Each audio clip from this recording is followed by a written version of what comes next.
केवळ महाराष्ट्रातच नव्हे तर संपूर्ण भारतात ज्या ठिकाणाची चर्चा असते, ज्या ठिकाणच्या राजकारणाची चर्चा असते, ते ठिकाण म्हणजे बारामती. नमस्कार, मी विश्वजित आणि आज आपण आलेलो आहोत बारामती या शहरात. आणि आज आपल्यासोबत चर्चा करण्यासाठी आहेत राष्ट्रवादी शरदचंद्र पवार पक्षाचे नगराध्यक्षपदासाठीचे उमेदवार बळवंत बेलदार. सर, न्यूज अनकटमध्ये आपलं स्वागत. धन्यवाद. मला हे विचारायचं आहे की तुम्ही चंद्र पवार पक्षाकडनं निवडणूक लढवत आहात तुतारीच्या चिन्हावर नगराध्यक्षपदासाठी. विकासाचे मुद्दे काय असतील आणि कोणत्या मुद्द्यांवर तुम्ही ही निवडणूक लढवत आहात, कोणत्या मुद्द्यांवर तुम्ही निवडणुकीला सामोरं जात आहात?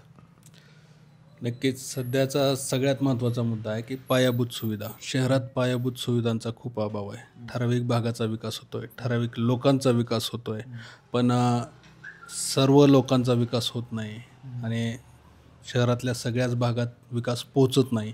तो पोचवण्याची जबाबदारी घेण्यासाठी मी उभा आहे.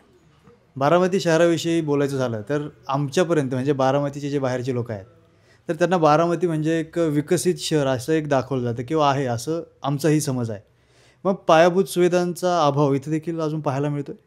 नक्कीच बारामतीत विकास झाला आहे, पण तो ठराविक भागात झाला आहे. तो पूर्ण शहरात त्याच पद्धतीने विकास झाला पाहिजे. बारामती एक दाखवण्यासाठी एक वेगळी बारामती दाखवली जाते आणि आतमधली एक वेगळी बाजू आहे बारामतीची, ती पण तुम्ही दाखवली पाहिजे कशी आहे काय. आणि तिथला विकास होणं खूप गरजेचं आहे.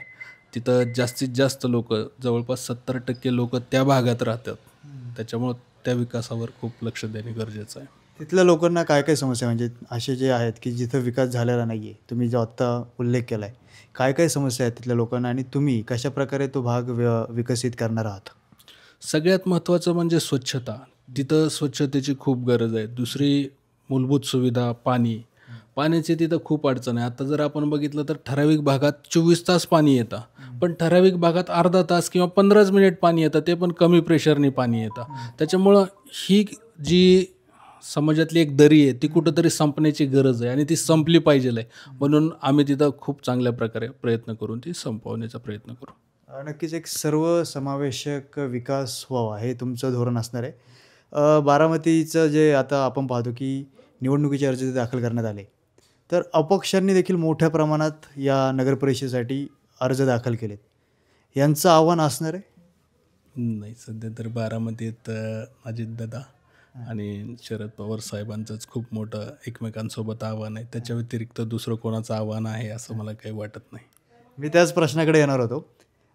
लोकसभा असू द्या किंवा विधानसभा असू द्या, आपल्याला माहिती आहे की राष्ट्रवादी पक्षाचे 2 भाग झाले किंवा 2 शकलं झाली आणि त्यानंतर झालेल्या निवडणुका असतील, लोकसभेची असेल विधानसभेची असेल, तर बारामतीतला जो सामना रंगला आहे किंवा आताही जो सामना रंगेल तो शरद पवार आणि अजित पवार असाच असेल का? हो, नक्कीच. कारण साहेबांचा खूप मोठा विकास आहे आणि दादांनी पण विकास केला आहे, पण त्याच्यात साहेबांचा हातभार खूप मोठा आहे. 1967 पासून साहेब बारामतीसाठी झटत आलेले आहेत आणि ते इथल्या सर्व लोकांनी बघितलेलं आहे. मला ही कायमच उत्सुकता होती की दोन्ही पवारांनी म्हणजे शरद पवार असतील किंवा अजित पवार असतील, दोघांनाही बारामतीत एक मानलं जातं किंवा यांनी विकास केला. एक सर्वसामान्यांमध्ये त्यांच्याविषयी आदर आहे दोघंही पवारांविषयी. तुम्ही मतं मागायला जाता एक उमेदवार म्हणून. आता 2 वेगवेगळे पक्ष आहेत, तर जनता कसा रिस्पॉन्ड करते तुम्हाला? आता काय झालेलं आहे, त्यावेळेस ज्यावेळेस लोकसभा होते त्यावेळेस उमेदवार कोण आहे पुढं ते बघून मतदान केलं.